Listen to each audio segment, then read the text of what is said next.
At 6:47 in the morning, on February 17, 1940, Private Yuri Vulov walked into a forest that would kill him in 4 minutes. He did not know it yet. The temperature was minus 43 degrees Celsius, cold enough that breath froze in the air, cold enough that exposed skin turned black in minutes. Behind Yuri, 11 Soviet soldiers followed in single file through deep snow. Each man carried a Mosin Nagant rifle. They had been sent to find something the Soviets called Belaya Smert, White Death. Soviet intelligence said it was a team of 6 to 8 Finnish snipers operating in this sector. They said these snipers had killed hundreds of Soviet soldiers in 2 months. Soviet intelligence was wrong. It was not a team.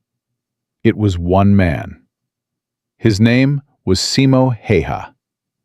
He was 5 foot 3 inches tall. He weighed 150 pounds. He was 34 years old. And he was a farmer. Before the war, he grew rye and potatoes on rented land near the Russian border. He had never wanted to be a soldier. He had never wanted to kill anyone. But this Finnish farmer would kill 542 Soviet soldiers in 98 days. He would become the deadliest sniper in history, a record that has never been broken. And his secret weapon was not a scope, not technology, not training. It was something he learned at age 6 when his father handed him a rifle and said one thing: "If you miss, family eats less this week." 150 meters from where Yuri walked, Simo lay in a snowdrift. He had been in this position for 4 hours. He wore white winter camouflage. His rifle was a Mosin Nagant M28/30. Finnish modification. Better trigger, better sights, better stock. But here is what made Simo different. His rifle had no telescopic scope, just iron sights, 2 metal posts at the front, a notch at the rear. Simple, reliable, fast. Every other sniper in the Finnish army begged for scopes. Simo refused them. His instructors thought him stubborn. They did not understand. Scopes fogged in extreme cold. Scopes created glare in sunlight. Scopes required you to raise your head higher. And scopes added 1.3 seconds to target acquisition time. Simo could acquire a target and fire in 1.5 seconds with iron sights. With a scope, the average was 2.8 seconds. That difference had kept him alive for 79 days. That difference had allowed him to kill 387 Soviet soldiers without being hit once. Now he watched 12 Soviet soldiers approach through his iron sights. The lead soldier, Yuri, visible at 160 meters. Then 150. Then 140. Simo controlled his breathing. Slow, steady. In through the nose, out through barely parted lips. His heartbeat was 62 beats per minute.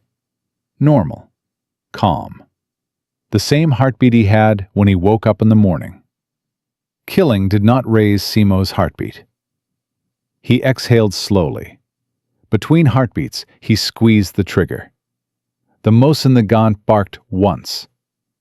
To the Soviet soldiers, it sounded like a branch breaking. Nothing more. Yuri fell, dead before his body understood what happened. The patrol scattered, confused, panicked. They had heard one shot, seen their comrade fall, but they had not seen where it came from. At 6:51, Simo fired again. Second soldier down. The patrol retreated, ran east, away from the invisible killer. Yuri's body lay in the snow. The photograph of his mother and sister fell from his coat pocket. 2 women smiling, unaware their son and brother had just been killed by a farmer they would never meet. If you want to understand how one invisible farmer broke the Soviet Union, you need to go back. Back to where it started. Back to a small town near the Russian border, where a boy learned to shoot, because if he missed, his family went hungry. December 17th, 1905. Simo was born in Rautjärvi, Finland, a farming village 30 kilometers from the Russian border. Population 380. One general store, one Lutheran church. No school past 8th grade. The town was so small, it did not appear on most maps. Simo's father was a tenant farmer. He did not own land. He rented 150 acres. The rent was half the harvest. Every year, Simo's father planted rye and potatoes and hay. Every year, he gave half to the landowner. The other half fed 8 children through winter. Money was something other people had. The Häyhä family had land and work and each other. But winters were brutal in eastern Finland. 7 months of snow.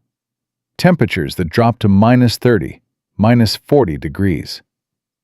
The growing season was 4 months, maybe 5 in a good year. You planted in May, you harvested in September, and you hoped you had grown enough to survive until next May.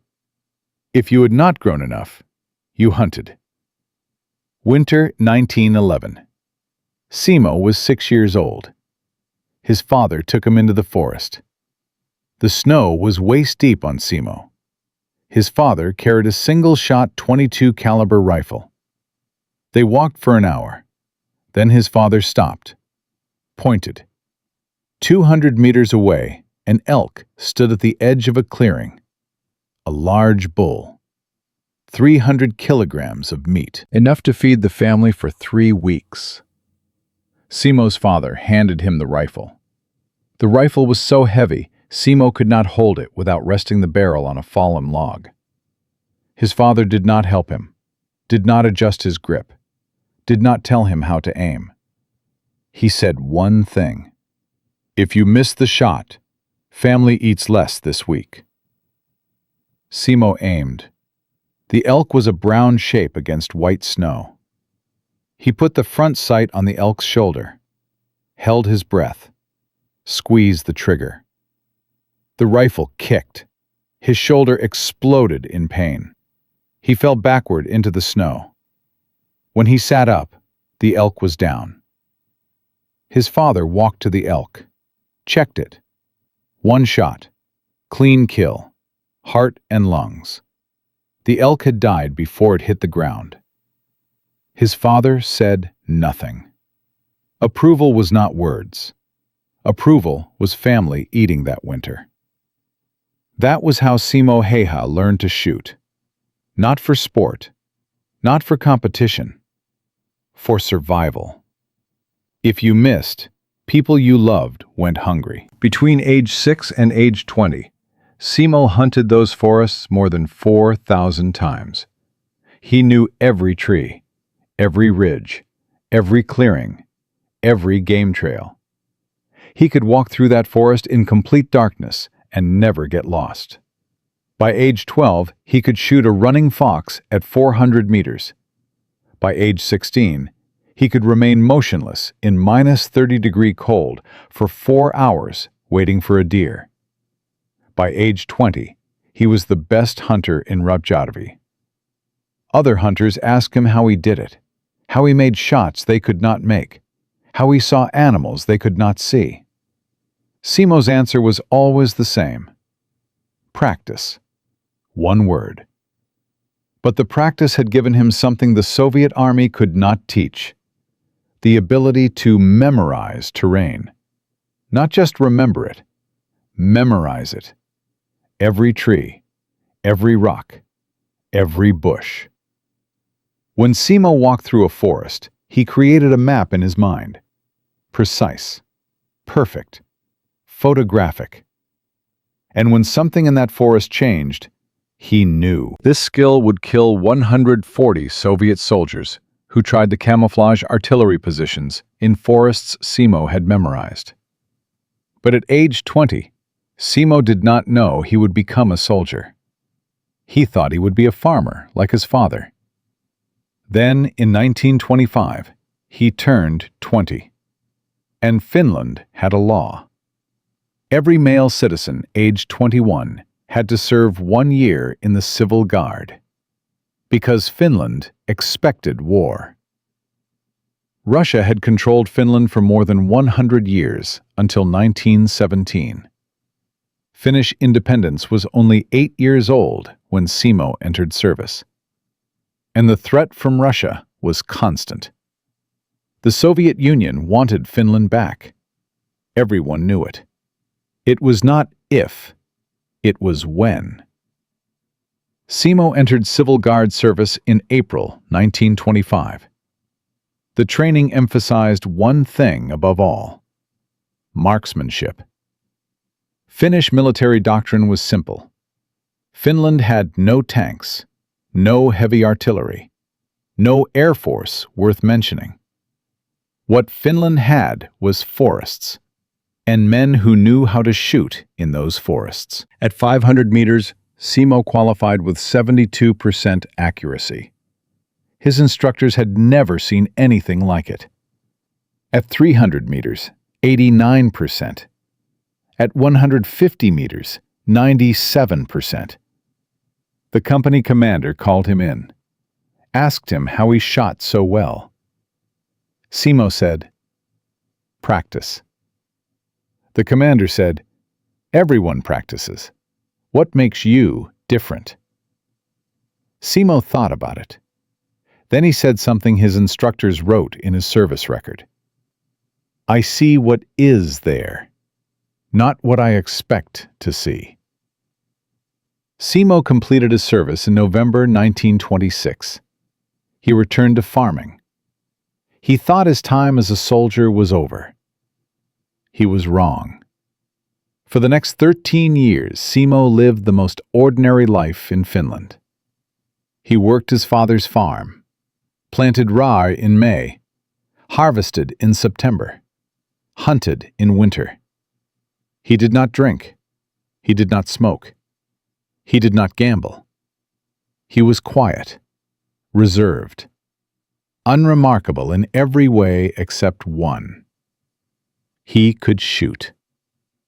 Between 1926 and 1939, Simo won 17 regional shooting championships, 4 national championships, every single one with iron sights. Competitors used expensive German scopes, Zeiss, Hensoldt, 8-power, 10-power, 12-power magnification. Simo used iron sights, and he won anyway. People asked why he refused scopes. Simo's answer never changed. "I see better without them." They thought he was joking, or stubborn. They did not understand. Simo had learned something hunting elk for 14 years. The animal that sees you first is the animal that survives. Scopes create glare. Scopes reflect sunlight. Scopes tell your prey exactly where you are.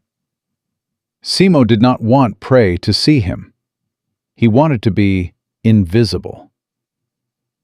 November 30th, 1939. At 8 o'clock in the morning, Soviet artillery began shelling the Finnish border. Stalin had demanded Finland cede land near Leningrad. Finland refused. Stalin ordered invasion.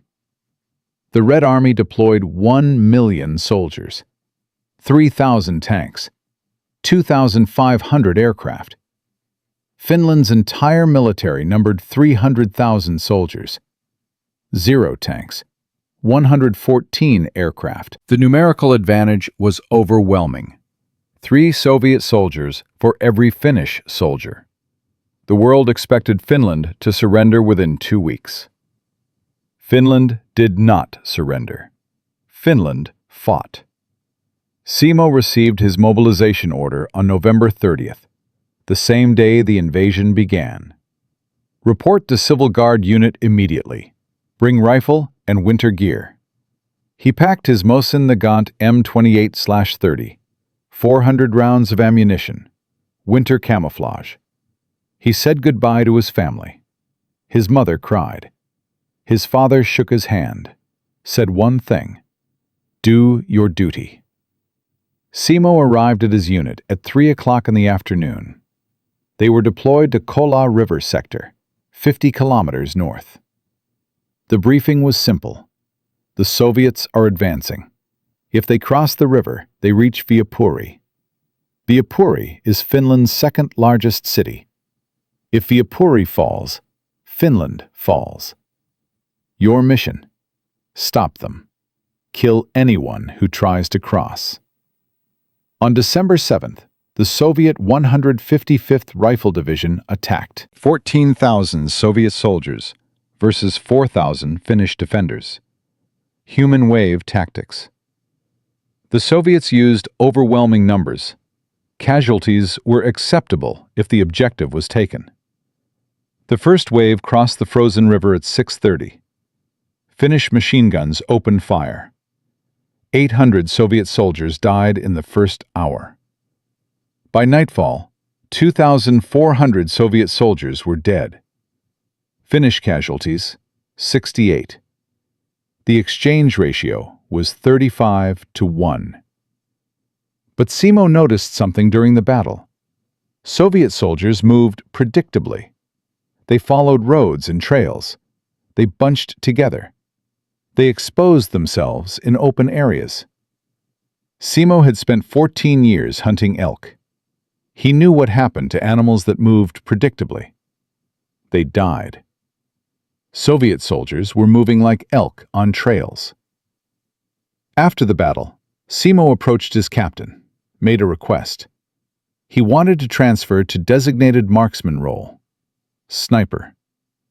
The captain asked why. Simo said, "I can kill more Soviets alone than in a squad." The captain looked at his service record. Exceptional marksmanship, national champion, calm under pressure. December 9th, 1939. Simo Häyhä became a designated marksman. He would operate independently, select his own positions, engage targets of opportunity. He began hunting Soviet soldiers, and what happened next would terrify an army of 1 million men. December 10th, 1939, 7:23 in the morning. Simo was prone in a snowdrift 250 meters from Finnish lines. He had been in position since 5 o'clock, before dawn. Temperature minus 38 degrees Celsius. Through his iron sights, he observed a Soviet officer organizing a patrol. 12 soldiers. The officer was visible through the birch trees. Clearly visible. Exposed. Simo controlled his breathing. Slow. Steady. Exhaled slowly. Between heartbeats, he squeezed the trigger. The Mosin Nagant barked once. The Soviet officer fell. The patrol scattered, took cover behind trees, shouted to each other. Confusion. Panic. They had heard one shot, seen their officer fall, but they had not seen where the shot came from. Simo waited, did not move, did not reload yet, just waited. At 7:31, a Soviet soldier approached the dead officer, trying to help, trying to see if the officer was alive. Simo fired again. The soldier fell. The patrol retreated, ran east, away from the invisible threat that had killed 2 men in 8 minutes. Simo remained in position for another hour. No more targets appeared. At 8:30, he withdrew, reported to his captain. 2 confirmed kills, no enemy contact, no injuries. That night he recorded 4 kills in his personal log, a small notebook. He wrote the date, the time, the range, the weather conditions. Clinical, methodical, like a farmer recording harvest yields. Over the next 12 days, Simo developed a system, a method that would allow him to kill Soviet soldiers at a rate no sniper in history had ever achieved. He left Finnish lines before dawn, usually 4 o'clock in the morning. Darkness, cold, quiet. He moved 200 to 400 meters towards Soviet positions. Not too close. Close enough that Soviet patrols would pass within rifle range. Far enough that he could withdraw safely. He found concealment, natural concealment, a snowdrift, fallen trees, dense brush. Nothing artificial, nothing that would look wrong to Soviet observers. Then he prepared his position. This was critical. This was what kept him alive. First, he cleared snow from the area in front of his rifle muzzle. When a rifle fires, the muzzle blast disturbs snow, kicks it up, creates a visible cloud. That cloud reveals the shooter's position. Simo eliminated that problem by clearing the snow first. The muzzle blast would dissipate into empty air. No visible disturbance. Second, he packed snow tightly around his body, left only his rifle barrel and his head exposed. Minimized his silhouette, made himself part of the landscape. Third, he placed a small amount of snow in his mouth. This was Simo's own innovation, something he had discovered through trial and error. At -40 degrees Celsius, human breath creates visible vapor. That vapor can be seen from 500 meters away. Soviet counter-snipers watched for breath vapor. It was one of the primary ways to locate hidden snipers. But if you held snow in your mouth, the snow kept your breath cold. No vapor formed. You became invisible. December 22nd, 1939. Simo had 87 confirmed kills. Soviet officers interrogated survivors. What happened? Did you see the shooter? Where did the shots come from? The survivors all said the same thing. We heard one shot. One of our men fell. We took cover. Sometimes another shot. Another man fell. We never saw the shooter. Never saw muzzle flash. Never saw movement. It was like being killed by a ghost. The Soviets gave the ghost a name. Belaya Smert, White Death. The name spread through the Soviet 155th Rifle Division. Soldiers whispered it in trenches. Officers mentioned it in reports. Everyone in the Kola sector knew White Death operated there.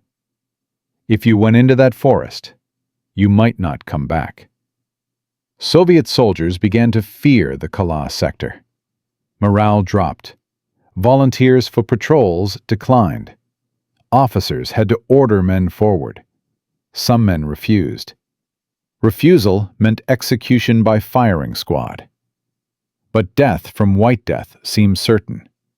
Death from execution was only possible. Some men chose execution.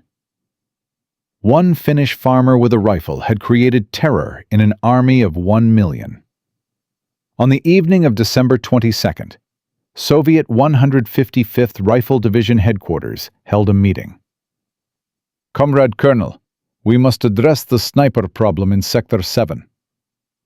The colonel looked at the casualty reports. 87 men in 2 weeks, all from sniper fire, all in the same sector. How many snipers? Intelligence estimates 6 to 8, Comrade Colonel. Then deploy counter-sniper teams, 12 specialists. Issue them PU scopes. Find these Finnish snipers. Kill them all. Yes, Comrade Colonel. The Soviets were sending specialists, trained counter-snipers, men with scoped rifles and years of experience. Men who had killed snipers before. Men who knew how to hunt hunters. But they were hunting the wrong thing. They thought they were hunting a team. They thought they were hunting 6 to 8 men. They were hunting one farmer. February 18th, 1940. Dawn. Sergeant Dmitry Petrov and his spotter, Corporal Nikolai Karpov, established their counter-sniper position at 5:30 in the morning, 400 meters from Finnish lines. Temperature, -41 degrees Celsius. Dmitry was 32 years old, a career soldier. He had joined the Red Army in 1926, fought in border conflicts with Japan. He was a trained sniper, a good one.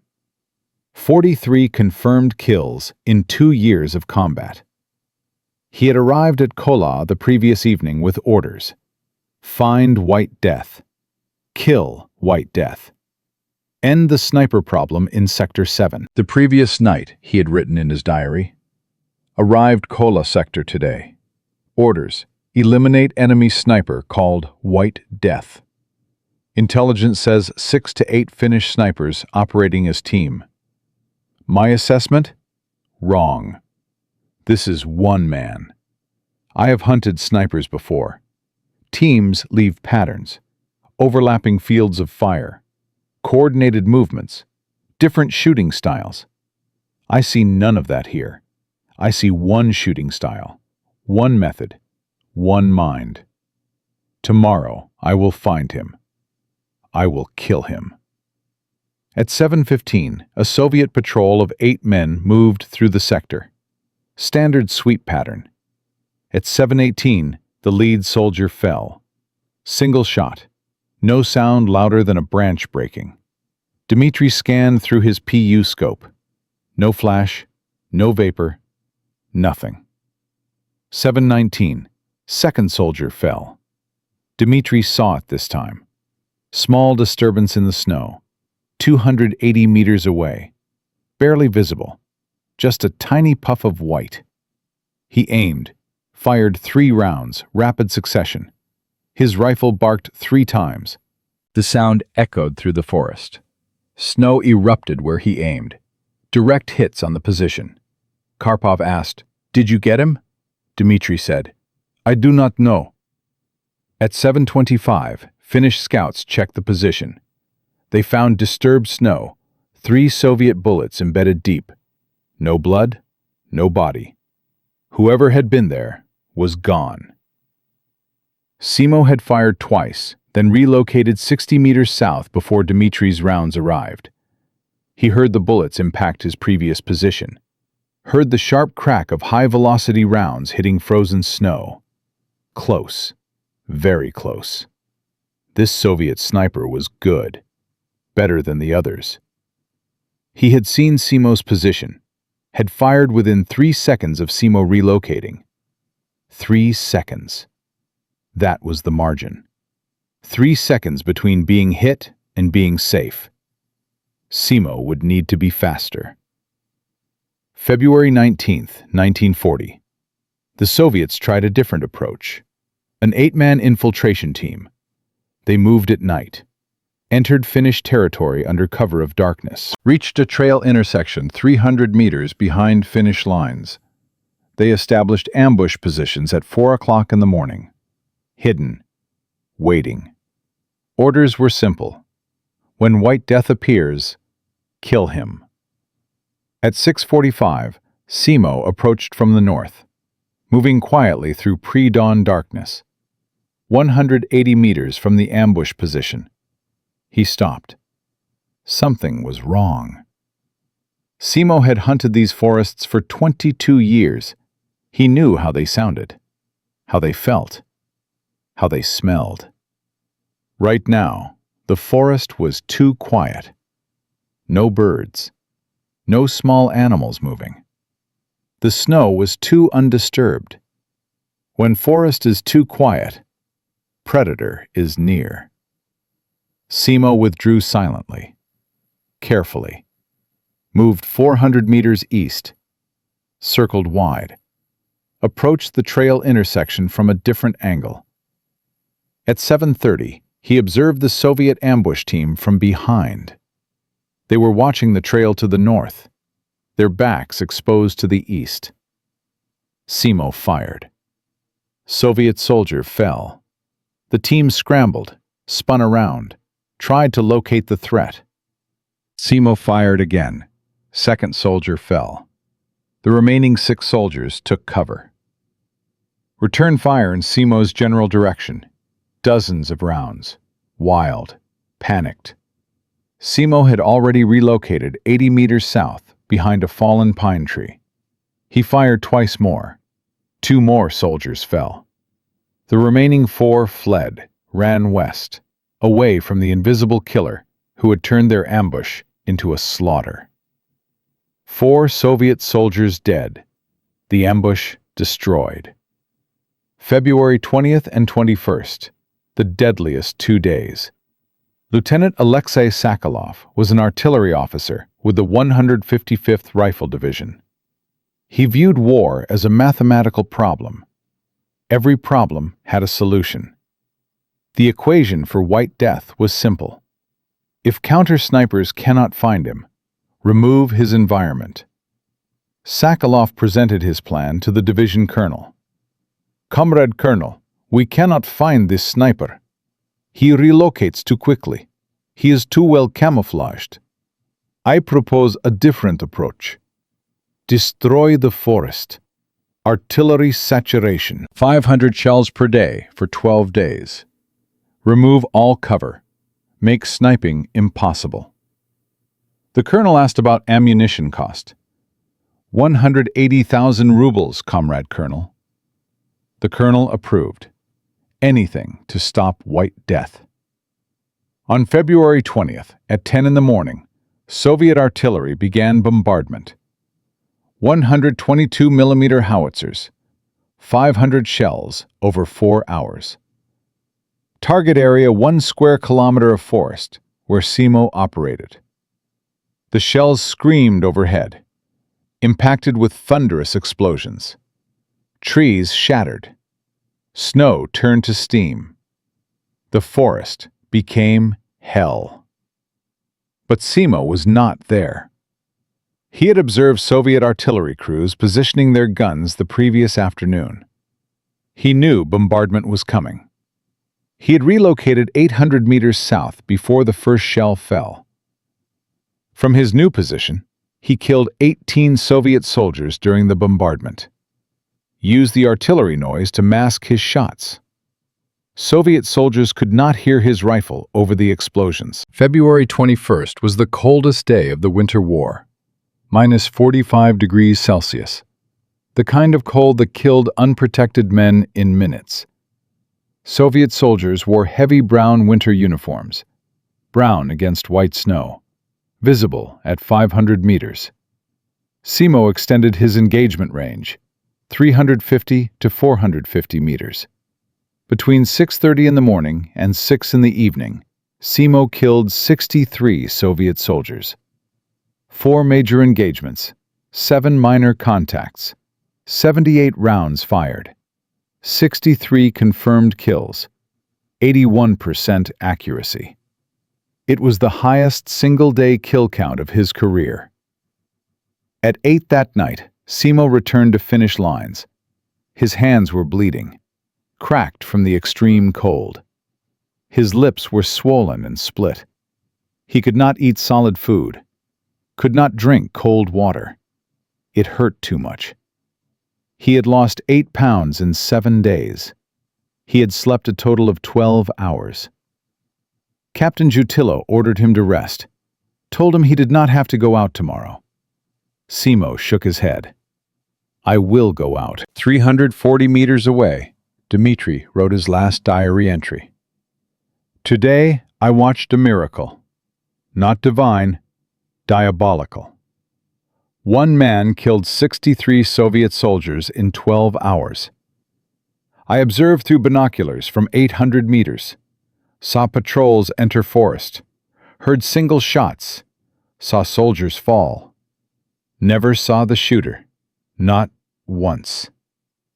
This is not combat. This is slaughter. Tomorrow I am ordered to lead patrol into that sector. I have written Ekaterina, told her I love her, told her to tell Anna and Maria about their father. I do not expect to return. February 22nd. The forest destruction began in earnest. Soviet artillery fired not 500 shells, but 1,000.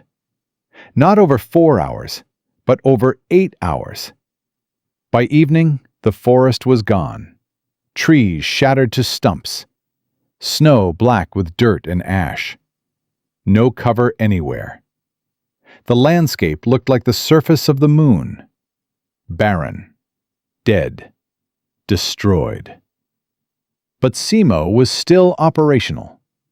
He had dug shallow fighting positions in shell craters, operated only at dawn and dusk when light was poor, reduced his exposure time to 90 minutes maximum, moved position every 2 hours.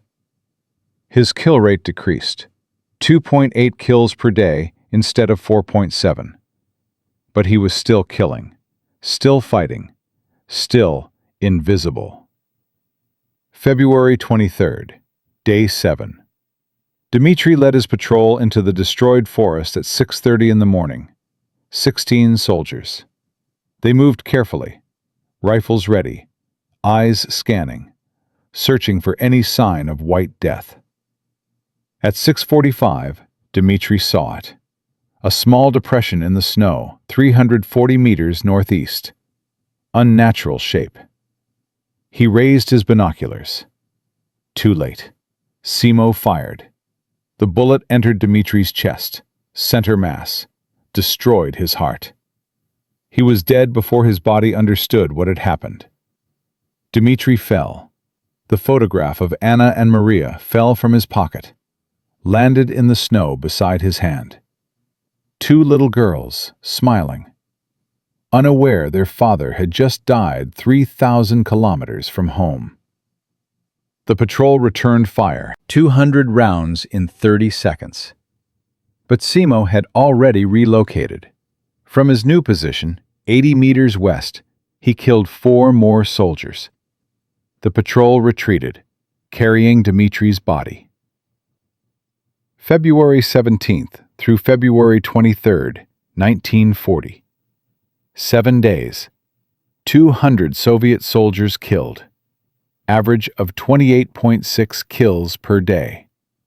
Soviet 155th Rifle Division Report, February 24th. Sector 7 casualties, February 17th through 23rd. Killed in action, 200. Wounded in action, 73. Missing in action, 12. Morale, critically low. Assessment. Soldiers refusing patrol assignments. Execution threats required to maintain discipline. Enemy sniper, designated White Death, has broken divisional combat effectiveness. Recommend sector abandonment.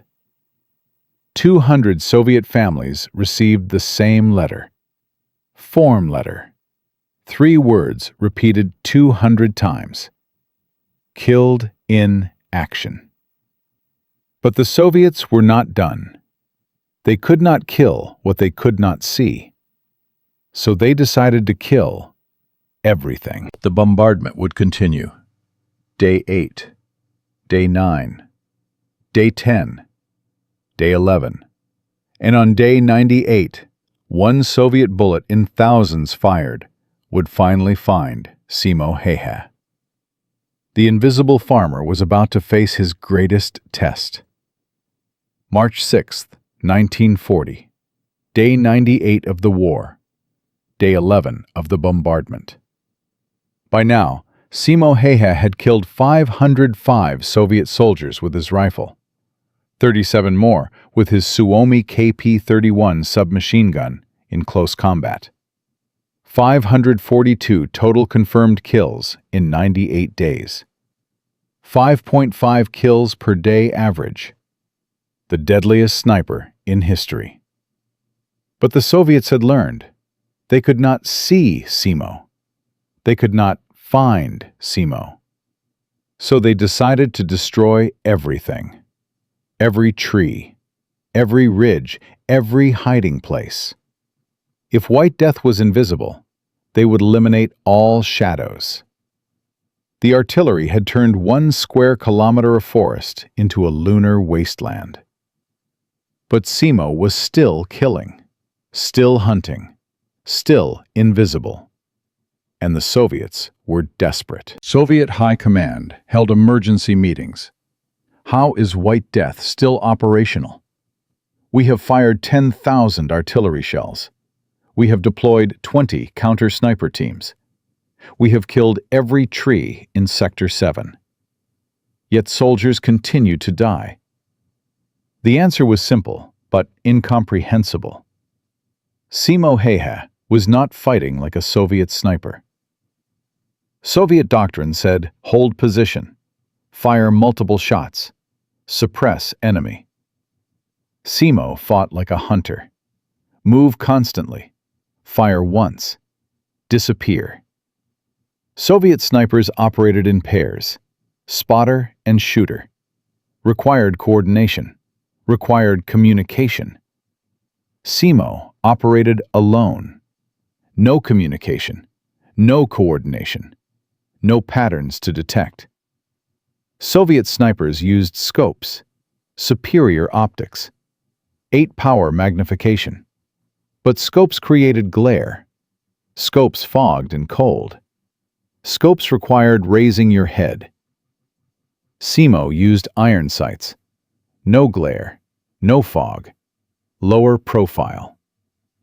Soviet counter-snipers were hunting for scope glint, searching for breath vapor, looking for the wrong signatures. Simo gave them nothing to see. Between February 24th and March 5th, Soviet casualties in Kola sector reached catastrophic levels. The 155th Rifle Division lost 418 men, 312 from sniper fire, not all from Simo. Finnish snipers had learned his methods, copied his techniques, but Simo personally accounted for 137 of those deaths. 10 days, 137 kills. 13.7 kills per day, his highest sustained rate of the entire war. The Soviets tried everything. They sent patrols at night. Simo hunted in darkness. They sent patrols in groups of 30. Simo picked off stragglers. They used smoke screens. Simo waited until smoke cleared. They tried fake patrols, mannequins dressed in uniforms. Simo ignored them. He knew how living men moved. They sent armored vehicles. Simo shot the commanders when they dismounted. Every solution failed, because the Soviets were trying to fight a sniper. And Simo was not a sniper. He was a hunter. There is a difference. Snipers suppress. Hunters kill. Snipers operate in teams. Hunters operate alone. Snipers follow doctrine. Hunters adapt. And Simo had been hunting for 28 years. But the constant combat was destroying him. By March 5th, Simo had lost 15 pounds. He weighed 135 pounds. His face was gaunt. His hands shook when he tried to eat. He could not sleep more than 2 hours without waking. Nightmares, not of killing, of being seen. In his dreams, Soviet soldiers saw him, pointed, fired. He woke up gasping. His captain ordered him to rest. Take 3 days, recover.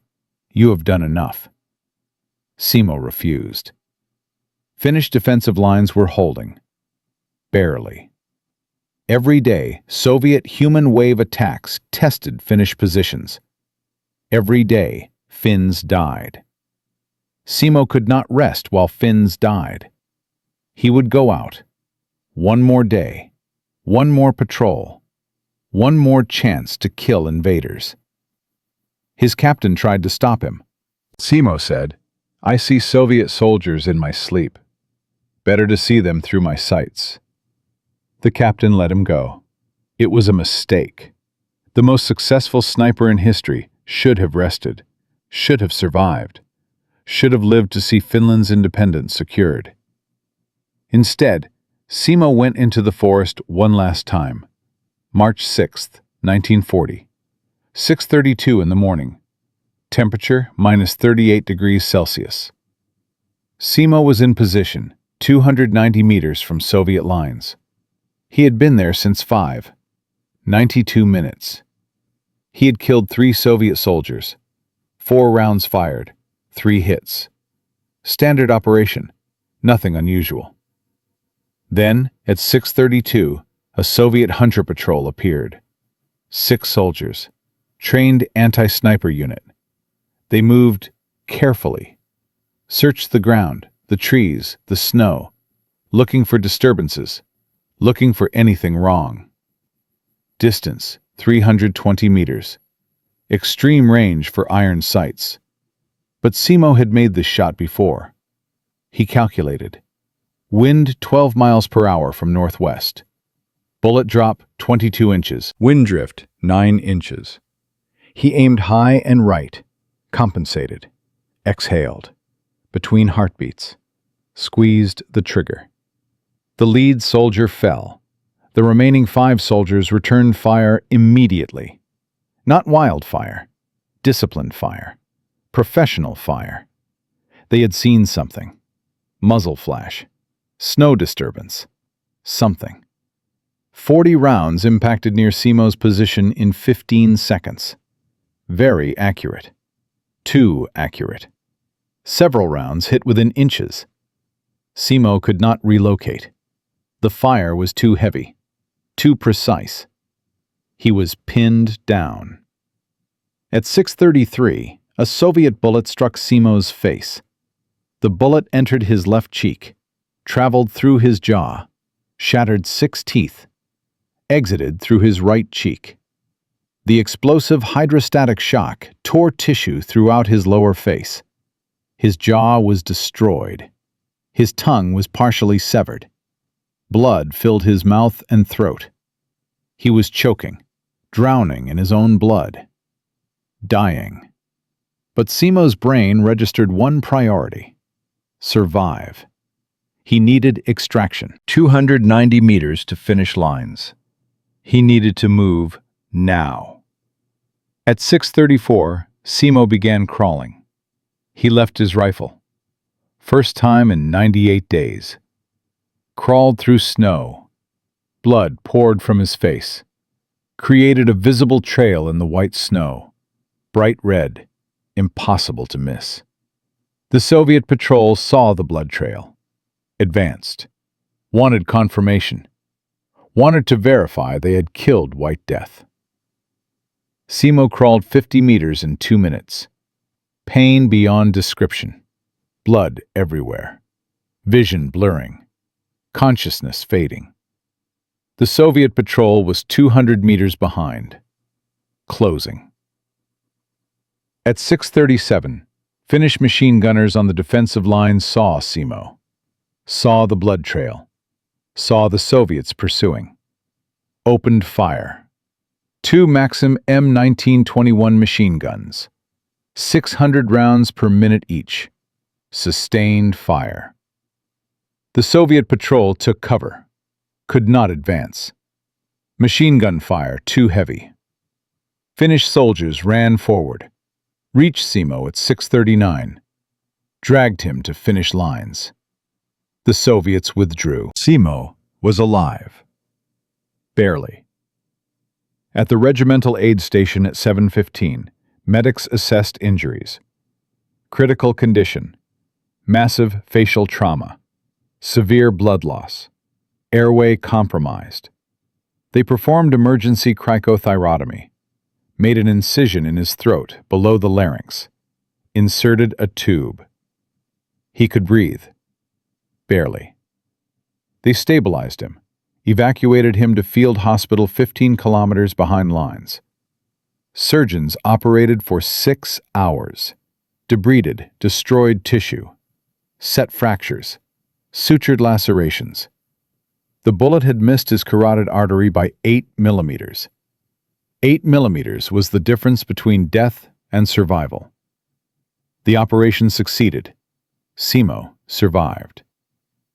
News of White Death being shot spread through Soviet ranks like wildfire. Soldiers celebrated. Officers reported to Moscow. "The ghost is dead. The terror is over. We can advance." But they were wrong. Simo was not dead, and his legacy was just beginning. Finnish snipers who had learned his methods continued fighting. Between March 6th and March 13th, they killed 214 more Soviet soldiers using Simo's techniques. Snow in mouth to eliminate breath vapor. Cleared snow from muzzle area. One shot, then relocate. Iron sights instead of scopes. Operate alone. The invisible farmer had created an invisible army. Soviet morale in Kola sector collapsed. Soldiers refused patrols, even with execution threats. Officers reported entire companies combat ineffective. The sector that was supposed to break Finnish lines became a graveyard. 3,400 Soviet soldiers dead in 4 months. Finnish casualties in same sector, 812. Exchange ratio 4.2 to 1. March 13th, 1940. 1 week after Simo was shot, Finland and Soviet Union signed the Moscow Peace Treaty. The Winter War ended. Finland ceded 11% of its territory. The Soviets gained the Karelian Isthmus. They gained Simo's home region, the farm where he was born, the forests where he learned to hunt. All Soviet territory now. But Finland survived as an independent nation. The cost was high. 70,000 Finnish casualties, 25,900 dead. Soviet casualties, 321,000. 126,875 dead. Exchange ratio 5 to 1. Tiny Finland had inflicted catastrophic casualties on the Soviet giant, and one farmer accounted for 542 of those Soviet deaths. The world took notice. International press called it the miracle of Finland. How did 300,000 Finns hold off 1 million Soviets? Military analysts studied Finnish tactics. The answer appeared in every analysis. Superior marksmanship, individual initiative, adaptation to terrain. All lessons learned from Simo Häyhä. Soviet doctrine emphasized mass, human waves, overwhelming numbers. Finnish doctrine emphasized precision. Every bullet counts. Every soldier a marksman. One well-aimed shot better than 100 suppressing rounds. This philosophy came from Simo, the farmer who learned to shoot because wasting ammunition meant family went hungry. German military observers studied Finnish tactics, incorporated them into Wehrmacht training. Emphasis on marksmanship over volume. 1 year later, German snipers would use these methods against Soviets on Eastern Front. British commandos studied Simo's snow-in-mouth technique, used it in Norway, 1940. American Marines studied his patience, his ability to remain motionless for hours, used it in Pacific Islands, 1942 through 1945. Simo's methods spread worldwide. Every modern sniper school teaches principles Simo proved. Simplicity over complexity. Patience over aggression. Invisibility over firepower. But what happened to the man himself? Simo remained in hospital until July 1940. His jaw partially healed. Surgeons performed 3 additional operations. Bone grafts from his hip, reconstruction of left cheek, realignment of jaw. The reconstruction was partially successful. His face was permanently disfigured. Left cheek collapsed. Jaw misaligned. Extensive scarring. He could speak but with difficulty. He could eat but slowly. He would never look the same. But he was alive. On July 17, 1940, Simo was promoted to second lieutenant. Field promotion. Recognition for service. He received the Cross of Kola, Finland's highest military decoration for winter war service. Finnish Commander-in-Chief Carl Gustaf Mannerheim personally presented the medal. Asked one question: "How did you become such a good shot?" Simo replied with one word: practice. The invisible farmer who killed 542 Soviet soldiers. The man who terrified an army of 1 million. The sniper who changed modern warfare. He answered with one word: practice. Because to Simo, there was no mystery, no magic, no secret. Just 28 years of daily training. 28 years of learning that missing meant hunger. 28 years of understanding that patience beats technology, that simplicity beats complexity, that the hunter who cannot be seen cannot be killed. But his story was not over. The rifle survived. The methods survived. The legend survived. And in the final chapter, we will discover what happened when one farmer's legacy echoed through 70 years of warfare. When his techniques saved lives in jungles, in deserts, in mountains. When the invisible farmer became immortal. From a farmer who learned to shoot so his family could eat, to the deadliest sniper in history. From iron sights and snow in his mouth, to 542 Soviet soldiers dead in 98 days. From being called crazy for refusing scopes, to changing modern warfare forever. Simo Häyhä proved that simplicity beats complexity, that patience beats technology, that one man with perfect fundamentals can terrify an army of 1 million. But when the bullet struck his face on March 6, 1940, when blood poured into the snow, when Finnish soldiers dragged his broken body to safety, one question remained. Would the invisible farmer survive? And if he did, what would become of the man who killed more enemy soldiers than any sniper in history? The answer has a twist nobody expected. Because sometimes the greatest warriors do not die in battle. Sometimes they live long enough to see their methods save thousands of lives they will never meet. Sometimes survival is the hardest mission of all. Simo Häyhä woke up in a field hospital on March 8, 1940, 2 days after being shot. His face was wrapped in bandages, his jaw wired shut. He could not speak, could not eat solid food, could barely breathe. The surgeons told him the damage. Left cheek destroyed, 6 teeth gone, jaw fractured in 3 places, tongue partially severed. He would need years of reconstructive surgery. He would never look the same. But he was alive, and that was more than 542 Soviet soldiers could say. Over the next 4 months, Simo underwent 3 major surgeries. Bone grafts from his hip to rebuild his jaw. Skin grafts to repair his cheeks. Dental work to replace shattered teeth.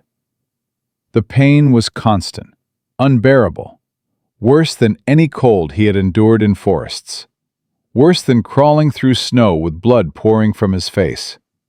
But Simo endured. The same patience that let him wait 6 hours for one shot now let him wait 6 months for healing. On July 17, 1940, Simo was discharged from hospital, promoted to second lieutenant, awarded the Cross of Kola, Finland's highest military decoration. Finnish Commander-in-Chief Carl Gustaf Mannerheim personally presented the medal. The ceremony was small, private. Just Simo, Mannerheim, and 3 officers. Mannerheim looked at Simo's scarred face, the collapsed left cheek, the misaligned jaw, the permanent reminder of March 6th. He asked one question. How did you become such a good shot? Simo's answer. Practice. One word. That was all. Mannerheim smiled. He had expected a longer answer, a detailed explanation. But that one word told him everything. 28 years of daily training. 28 years of learning that missing meant hunger. No shortcuts, no secrets, just practice. Mannerheim shook Simo's hand, said, "You saved Finland." Simo shook his head. "Finland saved itself. I just killed invaders." Mannerheim insisted, "Without you, Kola sector falls. Without Kola, Viipuri falls. Without Viipuri, Finland falls. You killed 542 Soviet soldiers. You terrified an entire division. You are a hero." Simo's response was typical. "I did my duty, nothing more. Heroes are men who sacrifice themselves. I survived. I am just a farmer who learned to shoot." After the medal ceremony, Simo returned to civilian life, or tried to. But his home was gone. Rautjärvi was Soviet territory now. The farm where he was born, the forests where he learned to hunt, the trails where he tracked elk for 22 years. All lost. The Finnish government provided compensation, gave him 50 acres in Ruokolahti, 80 kilometers west. Simo built a small house, planted rye, resumed farming. Resumed the life interrupted by war. But everything was different. His face scared children. His speech was difficult to understand. He could not eat normally, could not smile. People stared, whispered. That is White Death. The man who killed 542 Soviets. Look at his face. Look what the war did to him. Simo ignored them, went to his farm, worked the land, lived quietly.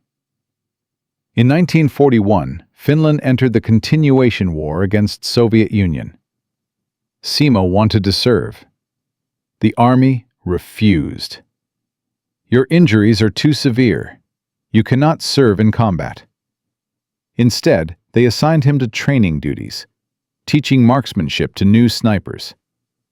Simo taught what he knew: iron sights over scopes, snow in mouth to eliminate breath vapor, clear snow from muzzle area, fire once, then relocate, operate alone, memorize terrain, be invisible. His students asked about his kills. 542 confirmed. "How did you do it?" Simo's answer never changed. Patience. See what is there, not what you expect to see. Move like the prey cannot see you. Fire when heartbeat is calm. Relocate before enemy responds. Simple principles. Deadly results. Finnish snipers in continuation war averaged 2.3 kills per day, higher than any other nation's snipers. Simo's training contributed. After continuation war ended in 1944, Simo returned to Ruokolahti, farmed until 1960s.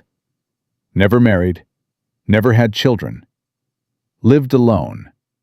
Attended veteran gatherings occasionally.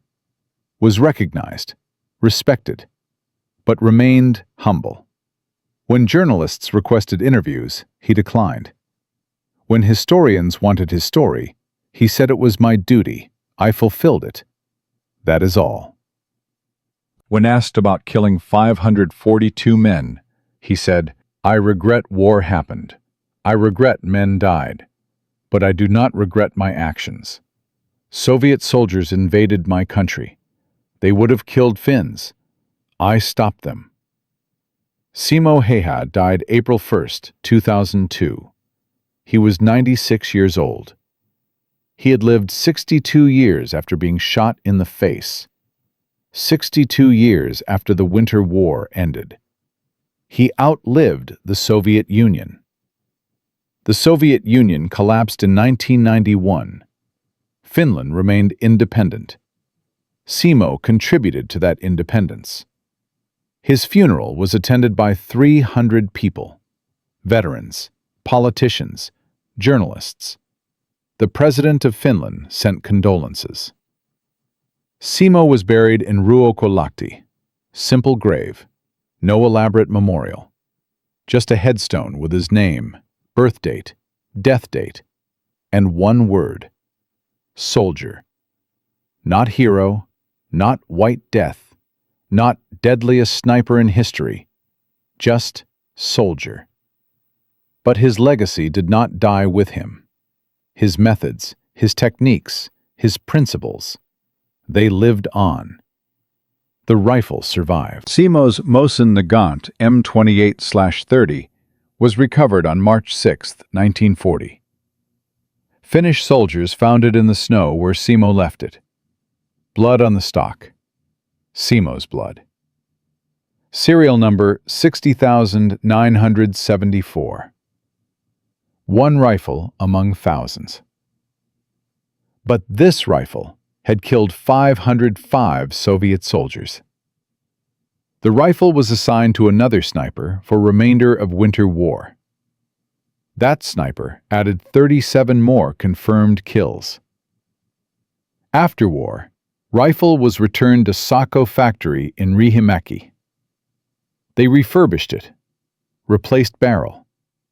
Original barrel was worn smooth from firing more than 10,000 rounds.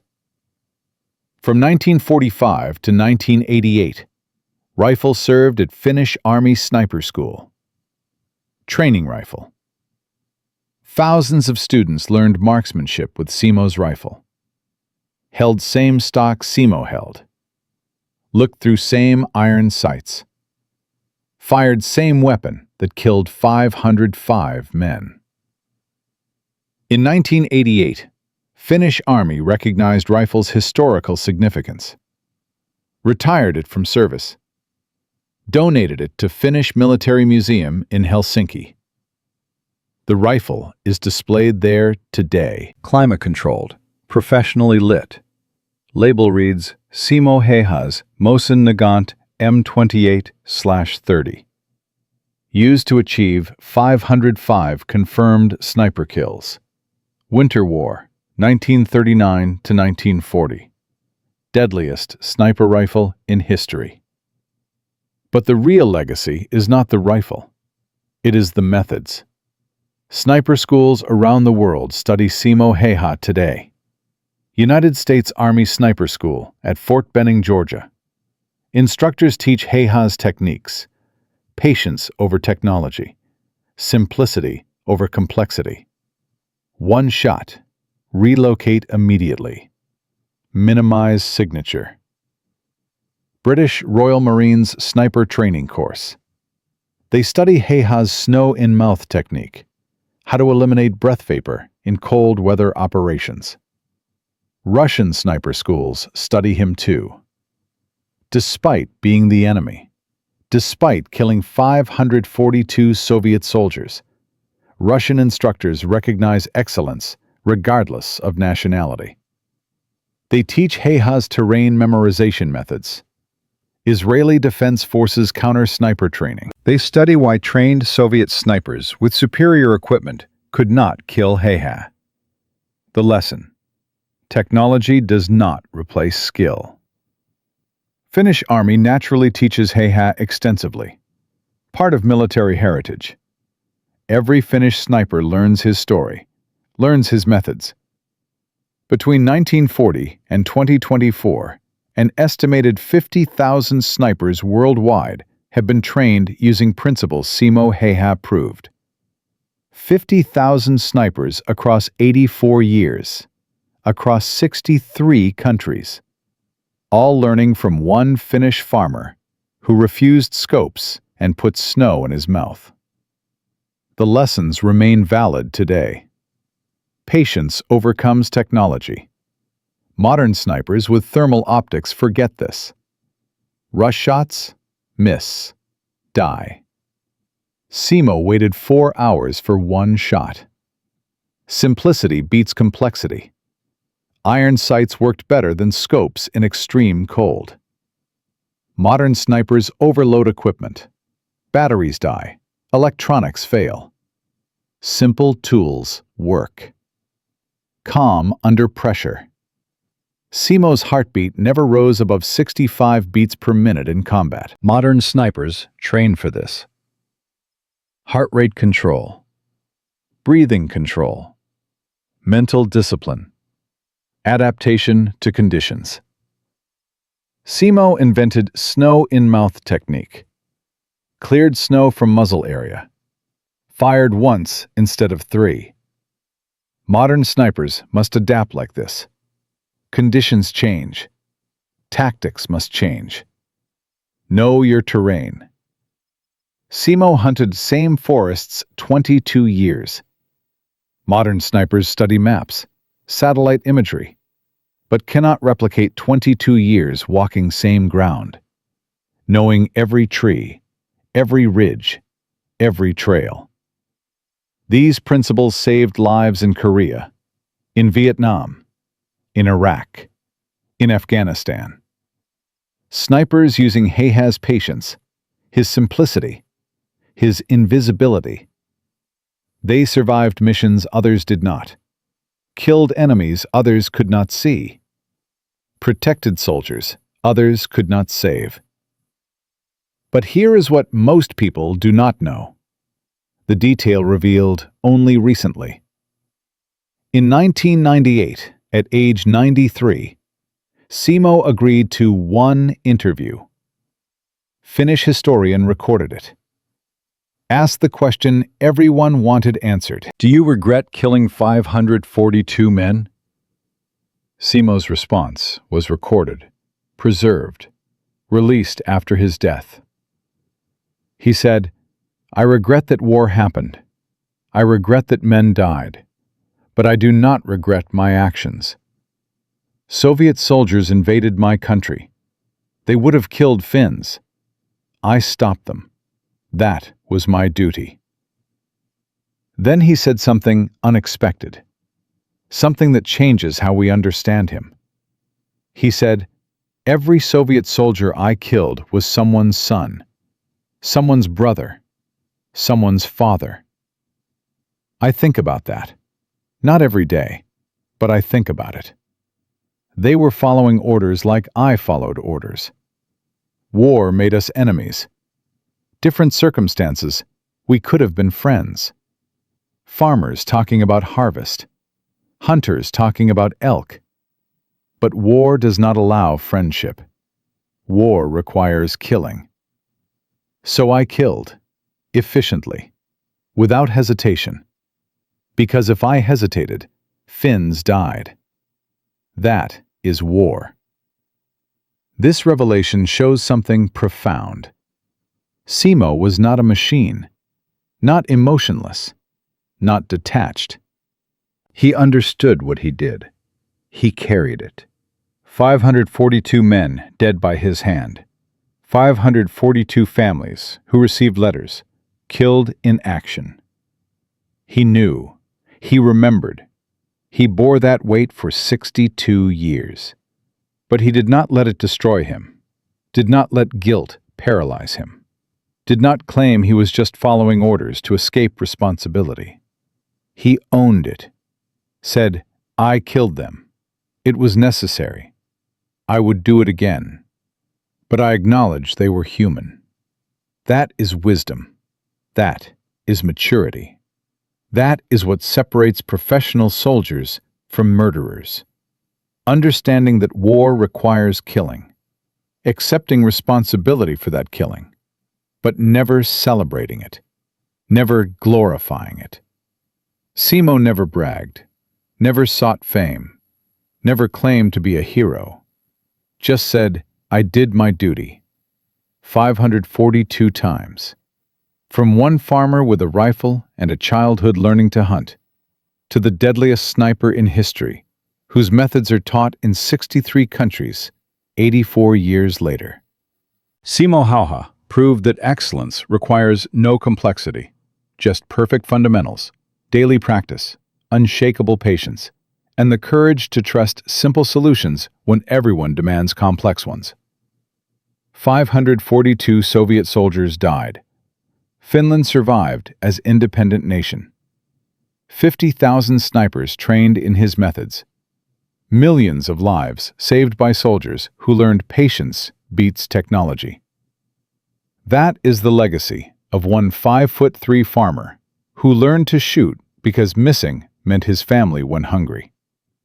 That is the power of doing simple things perfectly, of refusing shortcuts, of trusting fundamentals over fashion, of being invisible when everyone wants to be seen.